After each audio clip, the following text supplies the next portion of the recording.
El profesor Sergio Ángel nos dará desde Colombia. Él es profesor de la Universidad Sergio Arboleda y es responsable del programa Cuba de esa universidad. De manera que le damos la bienvenida a Sergio Ángel y se lo agradecemos de todo corazón.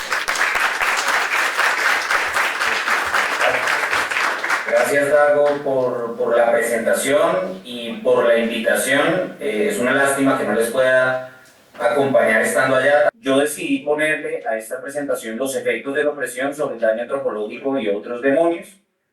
3 advertencias antes de comenzar. La primera es que el concepto de daño antropológico precisamente es, y ahora más adelante me concentraré un poco en ello, es una creación precisamente de Dagoberto Valdés. Yo creo que acá hay un elemento bien interesante, sobre todo para pensar esos efectos de los regímenes totalitarios con un cuño específicamente cubano. Una de las solicitudes precisamente de Giovanni y de Dagoberto fue alejarme del caso cubano y pensar esto un poco más allá de Cuba y sobre todo más allá de la idea específica de esta categoría de daño antropológico. En este orden de ideas, la primera advertencia tiene que ver con el ir más allá de lo que específicamente representa la idea del daño antropológico. El segundo, yo decidí incluir la idea de otros demonios precisamente con una catalogación eminentemente negativa y con una referencia implícita a una visión religiosa y específicamente cristiana. Y en ese orden de ideas decidí incluir deliberadamente este concepto de demonios como una visión negativa de los efectos que causa el totalitarismo, incluyendo otras visiones más allá de esta categoría de daño antropológico. Y la tercera, básicamente lo que vamos a hacer con este recorrido, con este rápido recorrido, es pensar precisamente más allá de esta categoría cómo hay elementos en común y cómo podemos pensar esas razones de fondo de por qué los individuos no se rebelan. No es una reflexión exclusiva de esta categoría y quizá algunos de los elementos que acá se presenten pueden abonar a esas discusiones que seguramente ustedes tendrán más adelante. Precisamente como Dagoberto lo planteaba, yo soy profesor del programa de Política y Relaciones Internacionales de la Universidad Sergio Arboleda, soy el investigador principal del programa Cuba, que recientemente por esta coyuntura de financiación ha tenido una muy lamentable noticia y es que se ha quedado sin financiación. Nosotros digamos que en el funcionamiento tal y como llevamos hasta este momento funcionaremos hasta el 30 de junio y esperamos cerrar con unas últimas actividades en los meses que vienen. Y también soy director de la Fundación Cuatro Métrica, desde donde también hemos desarrollado diferentes proyectos sobre Cuba y donde seguramente allí les acompañan varias de las personas que conocen este trabajo. Saludo muy especialmente allí a Dimas Castellanos, que también nos acompaña desde el Observatorio de Libertad Académica. Sin más, me doy comienzo a esta presentación. Y el primer elemento en el que me voy a concentrar y es precisamente en donde yo mismo descubrí al momento de hacer esta presentación que Dagoberto era el principal referente fue cuando lo primero que me planteé es, bueno, antes de comenzar, ¿qué dice la literatura sobre el concepto de daño antropológico? Yo concretamente hice 2 búsquedas. La primera fue a través de Google Scholar. En Google Scholar, si ustedes hacen una búsqueda rápida, este es el pantallazo que les va a aparecer. Y una de las cosas interesantes es que al menos de los 6 textos que aparecen en principio, 4 de estos precisamente tienen una referencia directa a Dagoberto Valdés. Esto nos deja ver precisamente que el concepto de daño antropológico tiene una eminente referencia y quizá uno de los autores que más lo ha desarrollado, más lo ha trabajado y más continúa dándole fuerza es precisamente, por un lado, Dagoberto y por supuesto, por otro lado, Convivencia. Hoy día no podemos pasar por alto con una revisión el atender a la inteligencia artificial. Quizá una de las inteligencias más extendidas es ChatGPT y haciendo una búsqueda también por ChatGPT nos encontramos que de los 10 textos más referenciados, no podría utilizar la palabra referenciados porque ese es uno de los problemas, pero de los textos más importantes sobre el concepto de daño antropológico, allí básicamente vamos a tener 5 donde hay una referencia directa al trabajo de Dagoberto Valdés. En este orden de ideas, digamos que no solamente a través de las búsquedas convencionales, sino también a través de las nuevas búsquedas podemos encontrar que Dagoberto es precisamente el referente principal del concepto de daño antropológico. En este orden de ideas, yo quisiera simplemente tomar 2 de los elementos que plantea Dagoberto. Quise escaparme de la literatura en la cual hemos compartido tanto desde Cuatro Métrica como desde Programa Cubo, y buscando por allí me encontré un texto de Árbol Invertido donde Dagoberto define esa idea del daño antropológico. Yo acá solamente puse 2 elementos que me parece interesante tener en cuenta. Uno, ¿qué es ese daño antropológico? No me voy a concentrar en ello porque seguramente la primera conferencia abordó esta aproximación desde Dagoberto y muy seguramente también lo hablaron desde la perspectiva de aquellas consecuencias. Solamente pongo esta diapositiva por 2 razones. La primera, porque vamos a hacer una exploración más allá de Dagoberto sobre el concepto de daño antropológico y en este sentido es importante tenerlo como base esencial para contrastarlo con otras visiones, porque precisamente acá hay una visión muy cercana a esa visión desde la ética para entender el concepto de daño antropológico. Y también, y por supuesto, una operacionalización de este concepto a través de esta idea de las consecuencias o los síntomas a través de los cuales aparece este concepto de daño antropológico. Dicho esto, y acá es donde realmente me voy más allá, y es la invitación que me hicieron desde Convivencia, me pregunté, ¿qué es ese daño antropológico? Y entonces, deliberadamente, teniendo en cuenta lo complejo que esto implica, dado que es Dagoberto el que más ha escrito sobre este tema, el que más se ha abordado sobre este tema, entonces quise ver qué dicen los demás sobre el daño antropológico. Y acá quiero hacer 3 precisiones importantes porque esto también tiene que ver con una impronta de la misma literatura dentro del campo cubano y se los digo también como un editor de una revista académica que al menos durante este tiempo se ocupó de pensar cómo generar un espacio de discusión dentro de los cubanos desde el ámbito estrictamente académico. Aquí hay 3 elementos que particularmente me preocupan en esta revisión que realicé. El primero, hay una problemática construcción de comunidad académica a través de la correferenciación. Si bien Dagoberto es el referente principal a partir de las búsquedas que mostraba con anterioridad, en términos académicos no aparecen referencias a sus trabajos. Es decir, acá hay una muy pobre cultura de la citación, al menos en campos diferentes a la economía. Esto funciona muy diferente, sobre todo en la economía. Los economistas cubanos sí tienen una gran cultura de la citación, lo que no aparece en otro tipo de campos y sobre todo en las ciencias sociales. El segundo elemento también que me parece importante destacar es que si bien hay una enorme literatura sobre el campo, cuando nos vamos a otro tipo de búsquedas más especializadas en revistas mucho más de mayor impacto, básicamente me refiero a al Web of Science, por un lado, o a Scopus, no encontramos absolutamente ningún trabajo ni ningún tipo de referenciación precisamente sobre el concepto de daño antropológico. Esto es importante tenerlo en cuenta porque acá quizá hay una expectativa hacia adelante de pensar cómo desarrollar este concepto para que tenga mucha más fuerza dentro del ámbito académico, pensando en revistas de alto impacto.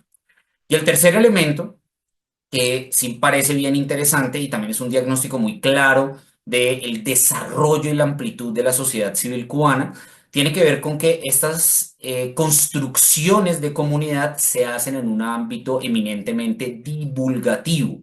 Es muy común la referenciación y Dagoberto allí se aparece como un referente principal cuando nos referimos a revistas divulgativas. Si hablamos de la prensa cubana, no solamente cubana, sino sobre todo Dagoberto ha sido un referente muy importante para pensar este daño antropológico, por ejemplo, en Venezuela. Y en ese orden de ideas, creo que ahí sí hay una construcción bien interesante desde el punto de vista de verlo como referente. Sin embargo, el ámbito de referenciación se da en la visión estrictamente de publicaciones no científicas, sino divulgativas. Arranco entonces acá con unas preguntas que me parecen muy interesantes de la revista Sí, que es una revista jesuita en Venezuela, por Maqui Arenas, que nos puede permitir pensar y articular con otro tipo de demonios, precisamente similares al daño antropológico, y es una pregunta aquí de por qué la gente no se revela, qué hace aguantar tantos abusos, cómo se conforman viviendo sin dignidad. Quizá estas son preguntas que nos pueden permitir avanzar más allá y pensar algunos de los elementos que podrían conducirnos a articular otro tipo de conceptos. Acá, uno de los textos que me encontré por ahí de la joven Cuba por allá del año 2021, que remite a esa publicación de Virgilio Toledo López, que es también un referente donde se articula el daño antropológico con los derechos humanos. Y acá, para no citar, simplemente quiero traer algunas ideas concretas sobre esa idea del daño antropológico. Lo primero, la idea del deterioro del sentido moral, muy común también en términos de esa visión con Dagoberto, el deterioro de los valores y la naturalización de la violencia, la desconfianza de todo y hacia todos, que es un elemento también muy compartido, y la idea de la corrupción generalizada y la mentira y la simulación. Creo que acá hay varios elementos en común. Quizá uno de los elementos que también resalta es esa idea de la desconfianza de todos hacia todos, que va a resultar bastante desarrollada. Aquí también en este texto de Luis Aguilar León de 2020 son 6 los elementos que aparecen destacados, pero me quiero concentrar en el sexto, esa idea de el daño antropológico como desarraigo, como exilio al exterior y olvido de las raíces, imposibilidad de asumir que se revierta la situación que motivó la salida o incilio. Este constituye un desarraigo más doloroso, pues ocurre sin irse del país y se asocia con la indiferencia colectiva. Esa idea del exilio-incilio también es bien interesante como un elemento adicional para darle sentido a esta construcción de la idea del daño antropológico. Y este último trabajo que me pareció muy interesante, publicado por Tania Bruguera en 2020, yo creo que además en un contexto bien complejo, no solamente por la pandemia, sino por lo que esto implicó para el activismo dentro de Cuba y concretamente para las situaciones de sobrevivencia dentro de la isla, que me parece muy interesante porque Tania lo asocia precisamente al rol de los activismos, y yo creo que ahí hay una novedad muy interesante para pensarlo. Y acá sí traigo 3 componentes esenciales de lo que ella misma plantea, que además lo plantea como una suerte de retos. La primera, la constante infiltración de agentes de la seguridad del Estado que existen en los grupos y la obsesión enfermiza que tienen todos por adivinar quién es el seguroso encubierto. Y hay una permanente inseguridad, permanente desconfianza acá puesta en un contexto concreto de activismo, muy similar a lo que veíamos antes de la desconfianza, pero puesto en contexto. El segundo, la idea de el gobierno no reconoce a quien le hace críticas y le propone aportes, sino que lo convierte en su enemigo. Es decir, todo aquel que le hable al gobierno y no obedezca como una suerte de o alineado con sus propias políticas, pues inmediatamente se convierte en su enemigo, una visión muy schmittiana. Y finalmente, la idea de que el gobierno se apropia de esas demandas, las victorias y la función de los activistas. Esto es claramente lo que ha desarrollado Armando, que también está por allí en términos de esa autonomofobia de Estado y esa apropiación de todo lo que tiene que ver con reivindicaciones eminentemente sociales y que pueden hablar desde la diversidad y que acá terminan convirtiéndose en una suerte de uniformidad. Este es uno de los elementos bien interesantes y quizá de los textos que aporta adicional a todo lo que se ha planteado en términos de daño antropológico. Hice esta revisión para pensar un poquito más allá de lo que ha planteado Dagoberto, pero me hice una tarea adicional y era, yo sentía que este concepto de daño antropológico no había sido suficientemente abordado por los intelectuales cubanos y entonces me pregunté, bueno, ¿y qué dicen estos intelectuales? Y decidí, a través de una aproximación de teoría fundamentada, plantearles 2 preguntas muy concretas y pedir sus respuestas a través de preguntas en profundidad, es decir, preguntas abiertas. La primera era si creían que había un daño antropológico producido por el régimen cubano. Y la segunda, si efectivamente respondían que había un daño, que me dijeran en qué consistía ese daño antropológico.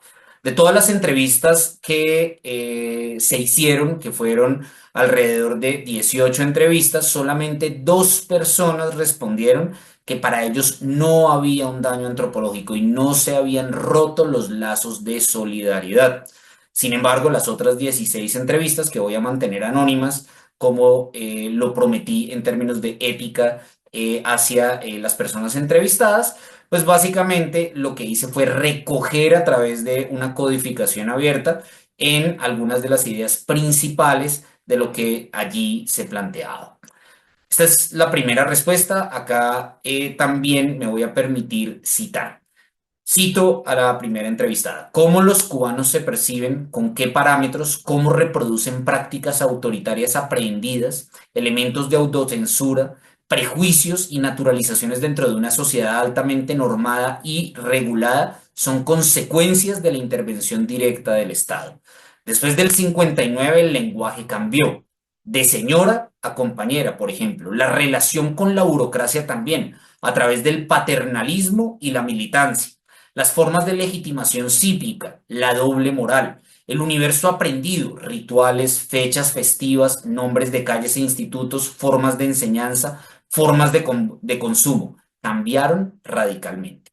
Esta es una de las entrevistas más interesantes que se realizó y uno de los elementos a destacar acá básicamente tiene que ver con ese cambio en el lenguaje y la reproducción de las prácticas autoritarias ya aprendidas, no solamente dentro del escenario, dentro de Cuba, sino sobre todo y también de aquellas personas que también migran y reproducen este tipo de prácticas en el exterior.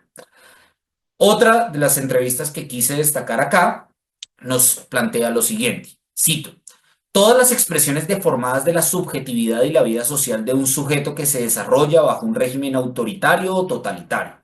Son todos esos rasgos que se expresan como estrategias de sobrevivencia, carentes de valor, carentes de autorreflexividad, de una elaboración psicocognitiva y que, por tanto, son reacciones mecánicas o automáticas de sobrevivencia desvalidas de cualquier sentimiento de civilidad, propias de regímenes que cooptan, manipulan, deforman realidades y generan incentivos para la deshumanización.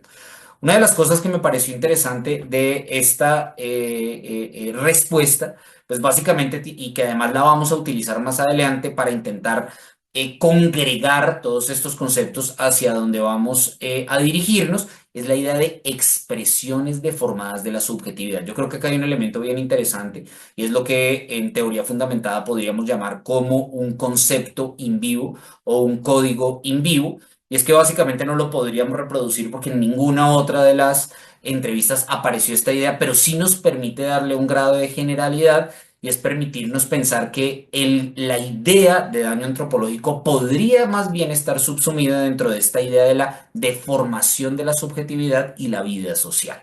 Primer elemento que me parece destacado de allí.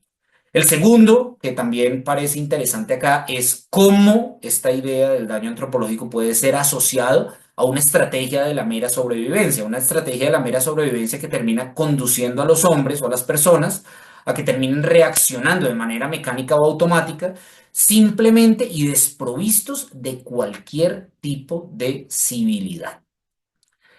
Tercera entrevista que quisiera destacar acá, tercera respuesta que quisiera destacar, me permito citar. La transformación sistemática del ser humano en una pieza funcional al sistema. Desde la infancia se moldea al individuo para obedecer, callar y repetir. En Cuba no solo se hereda pobreza o represión, se hereda una forma de pensar, de sentir y de estar en el mundo, impuesta bajo un único modelo de verdad. No solo lo que se prohíbe, sino lo que se borra del ser humano. La confianza, la curiosidad, la disidencia interior, el deseo de participar, de crear, de decir, yo no pienso igual. Todo esto fue reprimido durante décadas, no solo con cárcel o violencia, sino con una maquinaria de adoctrinamiento que operaba desde el aula, el barrio e incluso desde la familia. Yo creo que una de las cosas interesantes de esta respuesta tiene que ver, por un lado, con la idea de la construcción de funcionalidad, que hay un carácter eminentemente funcional al sistema. Y el segundo tiene que ver con el cómo se produce ese carácter funcional. Por un lado, por supuesto que hay una idea heredada, ya son 3 generaciones construidas precisamente bajo ese modelo funcional, pero el segundo también la reproducción, y esa reproducción se da en diferentes ámbitos, como se plantea ahí, en el aula, en el barrio y en la familia. Creo que esta idea de reproducción resulta bien interesante desde el punto de vista de la construcción del mismo daño. Trayendo precisamente la cuarta cita de entrevista, pues acá básicamente lo que planteamos es lo siguiente. Hay un cambio de conceptos a nivel social y a nivel del individuo, de aspectos como el valor del trabajo, la superación personal, el valor de la familia, que eran conceptos que se habían ido desarrollando desde la República en 1902 de manera ascendente. Todos estos valores se fueron perdiendo porque en la dictadura el trabajador hacía que trabajaba, mientras el gobierno hacía como que le pagaba. Además, la revolución aniquiló el valor de la familia al asumir el partido, las instituciones y la ideología el valor que antes tenía la familia.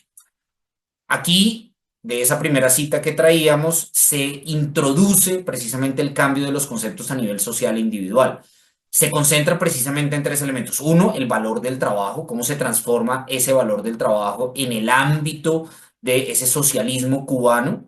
El segundo, pues se pierde el valor de la superación. Y el tercero, cómo se le quita, y además esto queda ratificado con el Código de Familia recientemente aprobado, cómo se le quita el valor a la familia y se le traduce más bien al partido, a las instituciones y a la ideología. Y la última cita de las entrevistas, que me parece interesante porque es bastante anecdótica y narra precisamente esa idea del origen, nos permite encontrar lo siguiente. Cito. En los años 60, luego de que Fidel Castro declarara que su revolución sería socialista, se hizo habitual, gracias a la estimulación propagandística del castrismo, que los militantes revolucionarios identificaran lo que se entiende en Occidente como buenos modales, como un signo de rezagos burgueses.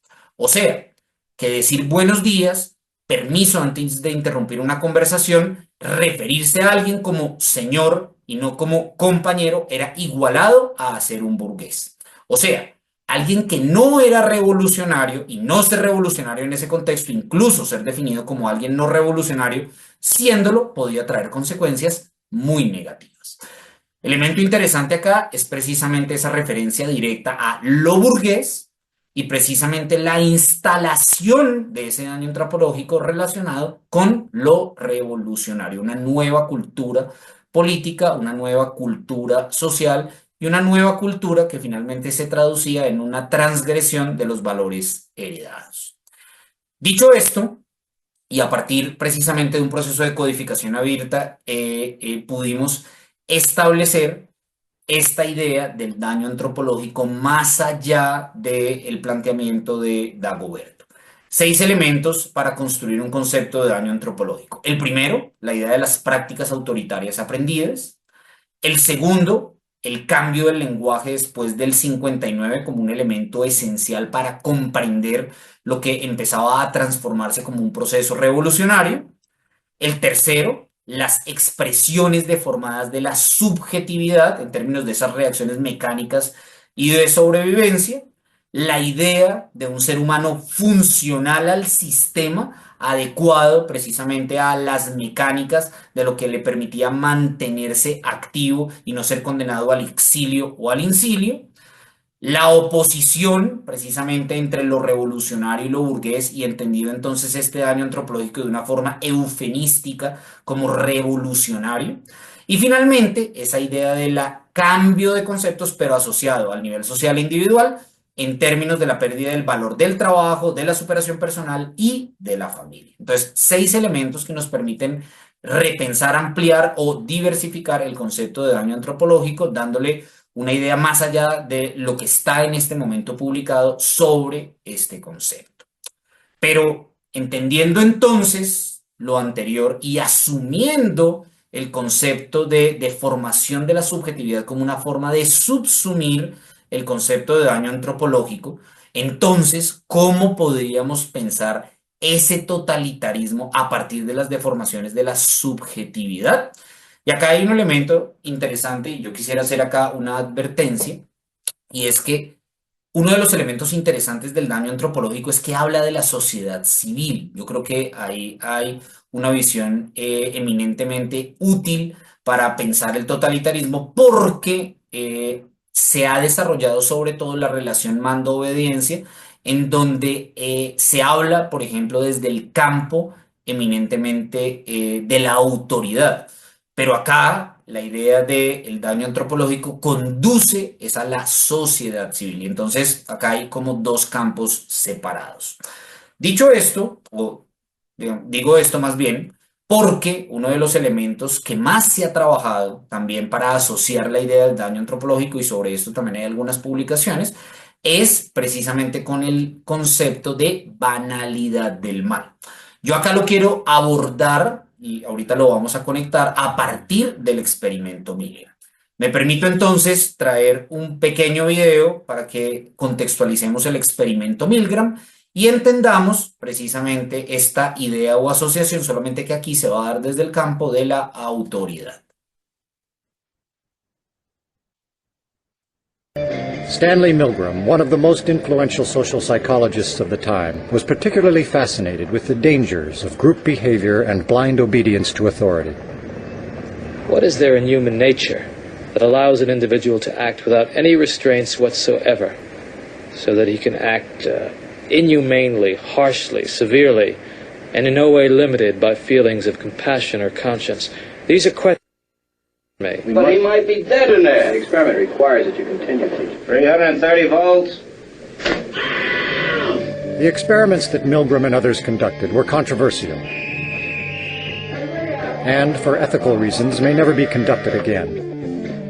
Yet the results of those experiments remain groundbreaking, profoundly revealing about the tensions between the individual and society, and increasingly relevant to contemporary life.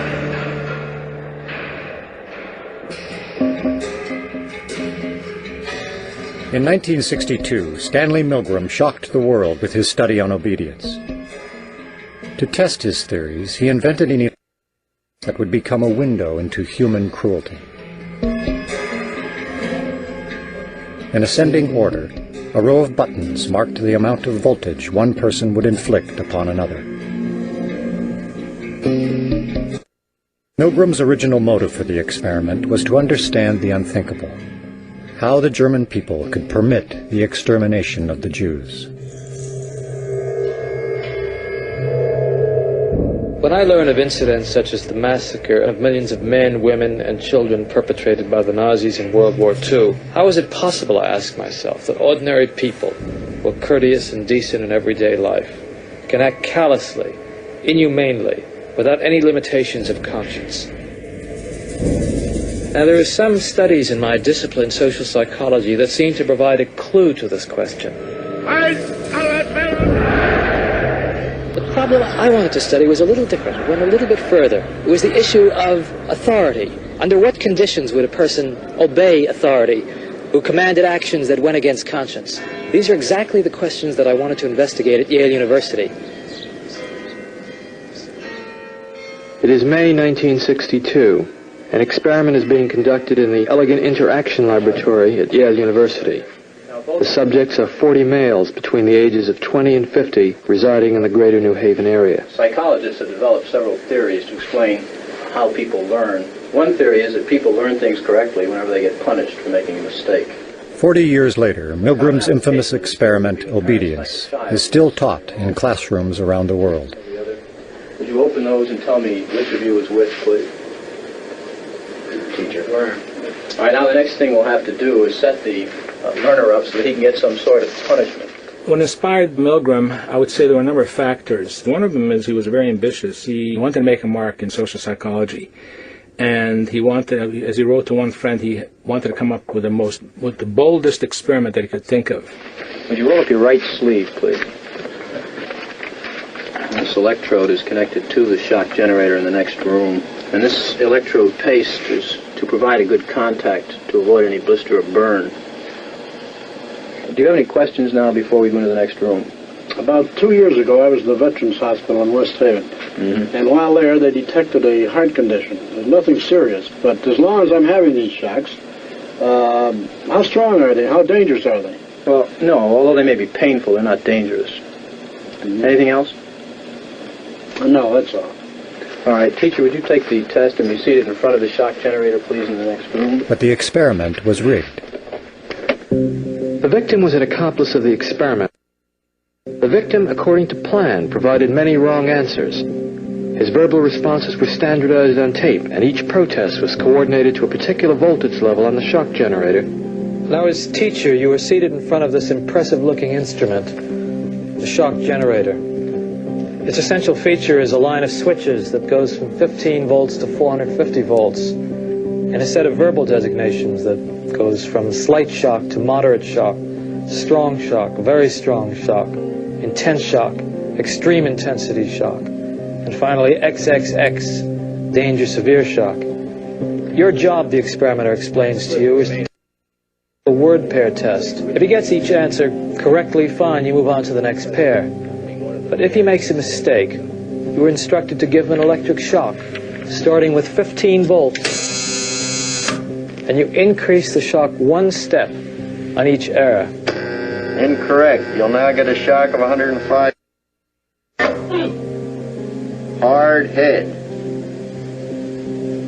Just how far can you go in this thing?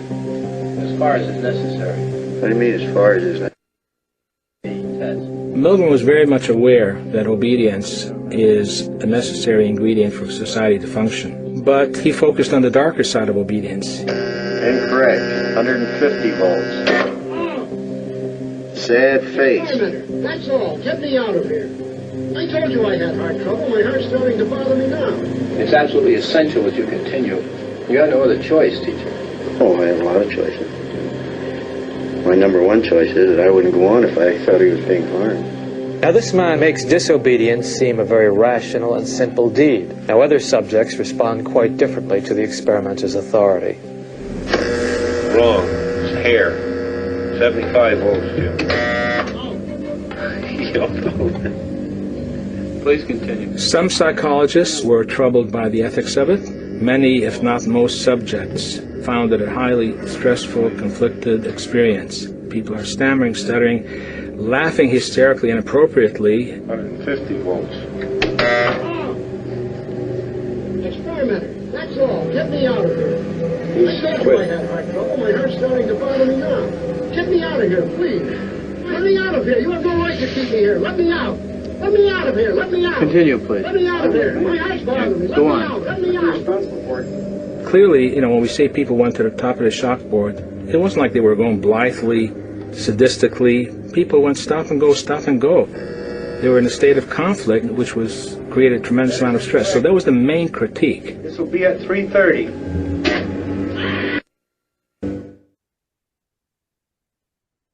Bueno, esta idea precisamente del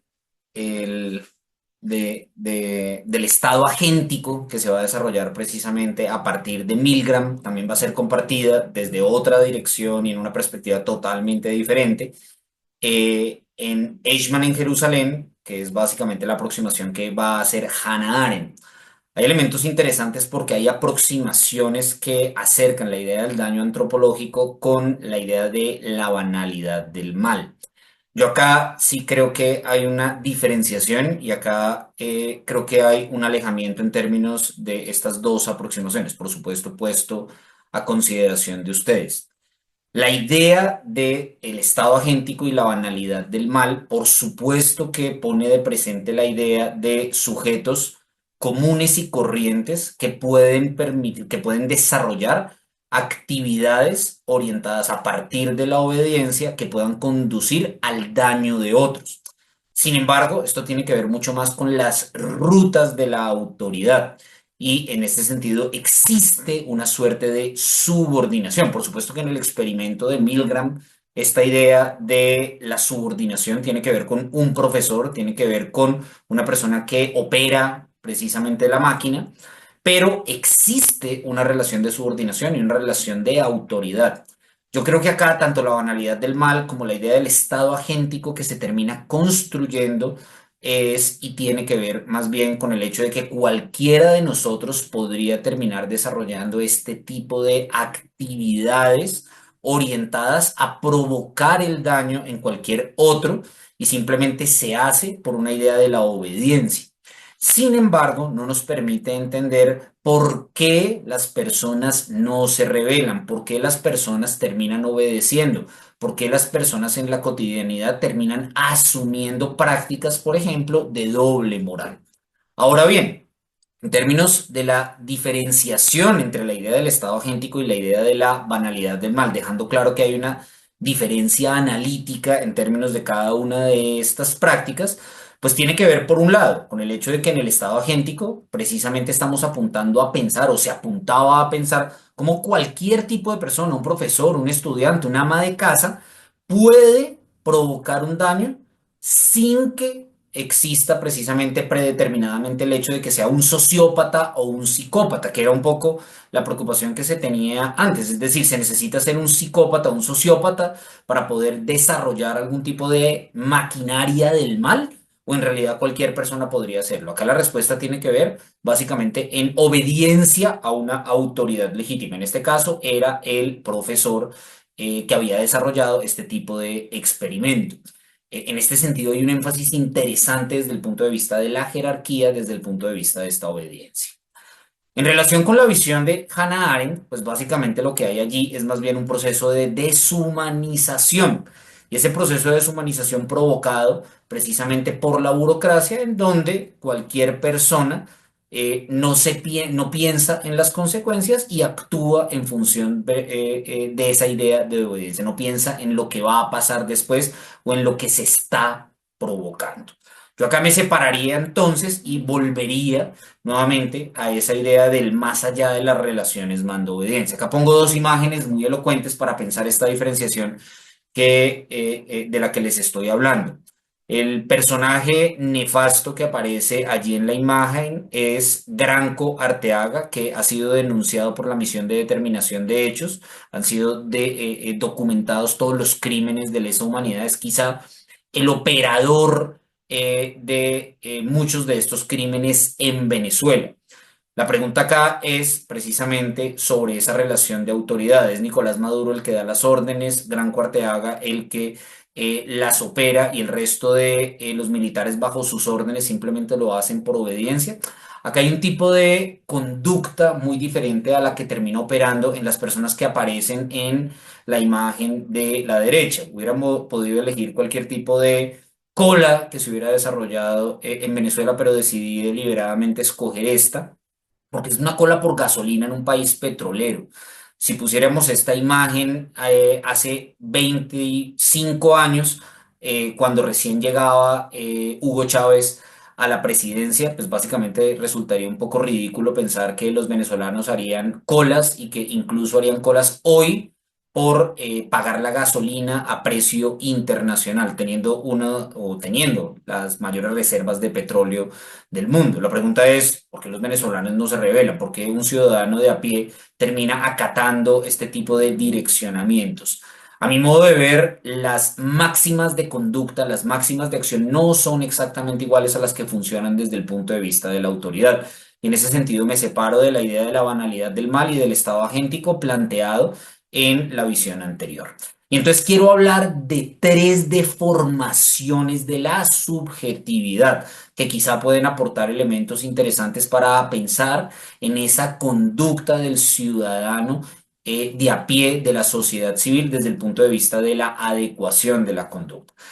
La primera deformación, el hombre masa, tomado de la rebelión de las masas de Ortega y Gasset, texto, creo que ahí está mal la fecha, creo que es de 1930, pero básicamente acá lo que quiero plantear es algunas de las ideas centrales de esta categoría o de esta deformación de la subjetividad para pensar por qué el ciudadano básicamente termina acatando acríticamente y en una posición de heteronomía y en una construcción de una cultura gregaria.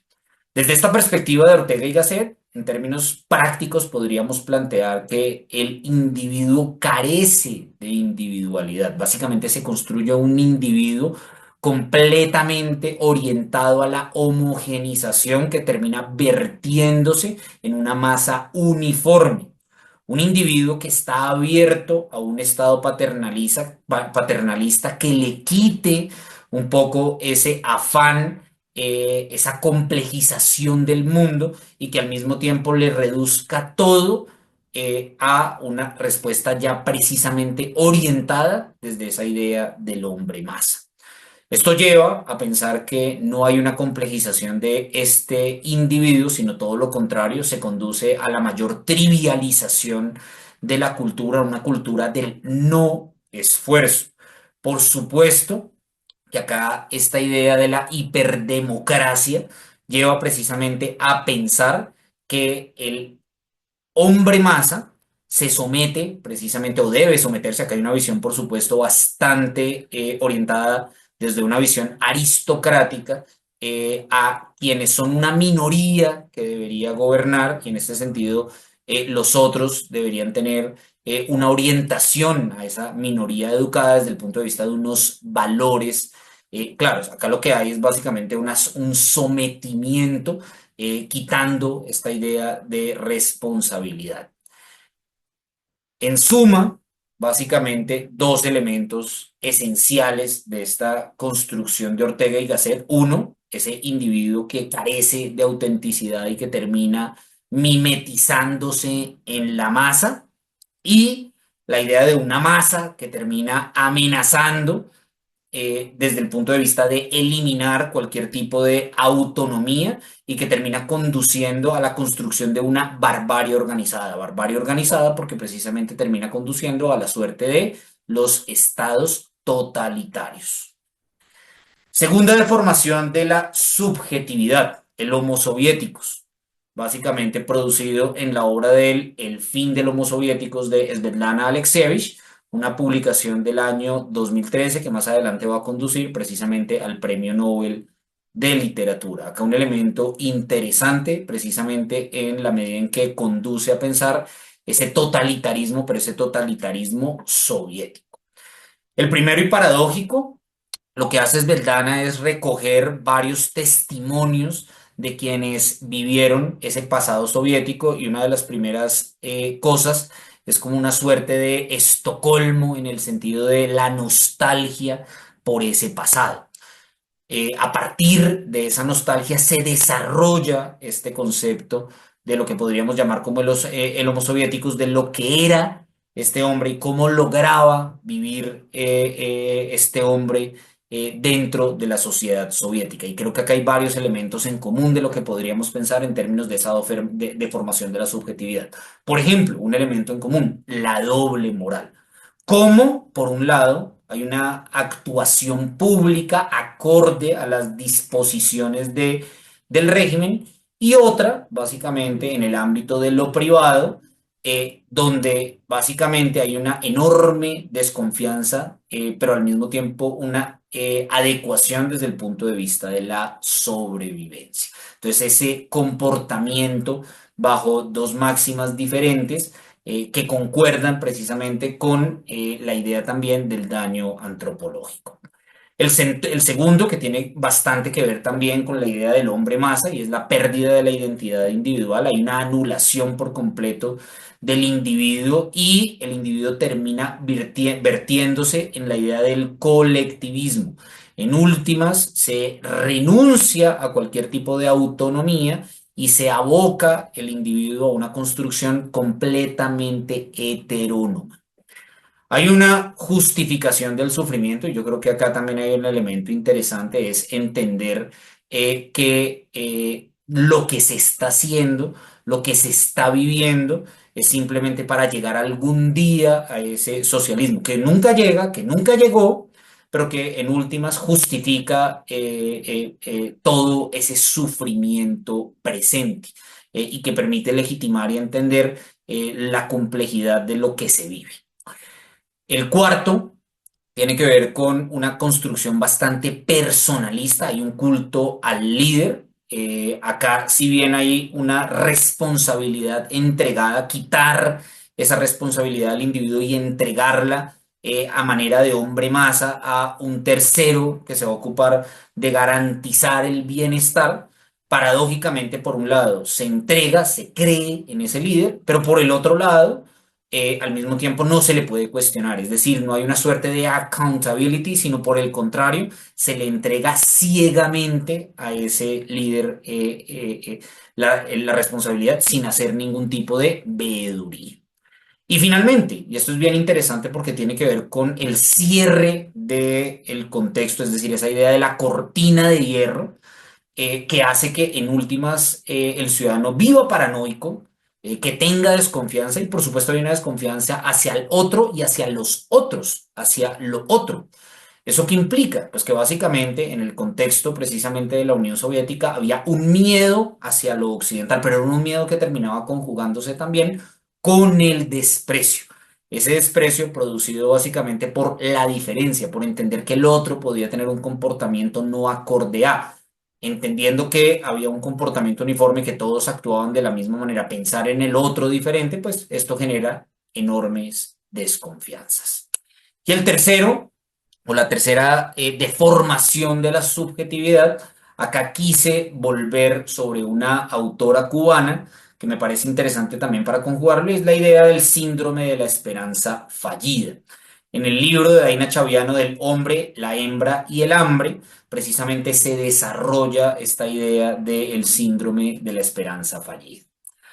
Primero, esa idea del escepticismo estructural, que además es bien interesante porque en una reciente entrevista en Hipermedia, Daina Chaviano precisamente decía que sus personajes de esta obra, o mejor dicho, que ella ya empezaba a sentir ese escepticismo descrito allí en su obra a través de los personajes, en la medida en que empezaba a sentir que en Cuba nunca iba a pasar nada y más bien empezaba a verse más bien como un modelo muy cercano a esas oligarquías o a esa oligarquía rusa. ¿En qué consiste este escepticismo estructural? Pues básicamente el hecho de que haya un continuo de promesas incumplidas hace que pues básicamente ya no se pueda creer en ningún tipo de cambio. Entonces, básicamente cualquier tipo de nueva promesa es una nueva promesa que va a conducir a una nueva frustración. Entonces ya no se cree en nada, ya hay un escepticismo estructural de que cualquier medida va a conducir una vez más a un nuevo fracaso. Y la verdad es que los hechos recientes en Cuba no dejan otra alternativa que pensar que ese escepticismo estructural pensado por Daina Chaviano es absolutamente consistente. El segundo tiene que ver con un desencanto político como trauma emocional, y este me parece tremendamente interesante para pensar, y es sobre todo todas esas generaciones que creyeron en una transformación. Y me parece muy interesante no solamente para pensar el caso cubano, sino muchos casos de lo que estamos viviendo en populismos recientes, desde el punto de vista de lo que empiezan a vivir como desencanto, porque este desencanto produce un trauma. El creer que algo se iba a transformar, pues básicamente hace que se termine generando un trauma de que ya no se puede creer en absolutamente ningún otro proyecto nuevo. Y finalmente, otra idea que me parece interesante desde esta construcción de Daina Chaviano es la idea del exilio psicológico. En la medida en que antes de que los cubanos salgan de su país, pues básicamente ya están en una construcción de desconexión emocional. Y eso nosotros lo hemos encontrado, por ejemplo, a través de múltiples entrevistas que se han visto, por ejemplo, desde Food Monitor Program, donde muchos encuentran una desconexión aún viviendo dentro de su propio país. Es decir, ya hay un exilio aún estando dentro del mismo, y este es un exilio en términos de desconexión emocional frente a lo que está pasando allí. Quiero cerrar con una cita de Daina Chaviano, acá me quedó mal la fecha, es 98, que me parece bastante elocuente de lo que puede permitirnos construir este concepto y ya ver como esa idea que les planteaba antes de las deformaciones de la subjetividad como un aporte de esta presentación. Cito: cuando esa esperanza fallida se repite año tras año, la gente se vuelve escéptica y se anulan sus posibilidades de acción. Y con esa incertidumbre a cuestas, no queda otra alternativa que la inacción absoluta o el escape hacia otro mundo donde las leyes naturales sean más previsibles. Esto me lleva a cerrar entonces esta presentación aportando a la idea del daño antropológico una reconstrucción y entendiendo entonces que esta idea de daño antropológico estaría subsumida bajo la idea de una deformación de la subjetividad bajo regímenes totalitarios, construido entonces a partir de al menos 4 ideas de lo que podría traducirse en términos de esa transformación del individuo. Primero, a través del daño antropológico y, por supuesto, esa reproducción de las prácticas autoritarias aprehendidas como autocensura, prejuicios y naturalización. A través también, por ejemplo, de esa idea de los homo soviéticos vista en términos de una doble moral, una pérdida de identidad individual, una justificación del sufrimiento y una permanente desconfianza. También a través de un hombre masa que renuncia a su libertad para ser protegido por el Estado y para conducir hacia una barbarie organizada. Y por supuesto, finalmente, llevando a que este individuo termine construido a partir de un escepticismo estructural, un desencanto político y un trauma emocional. Muchas gracias.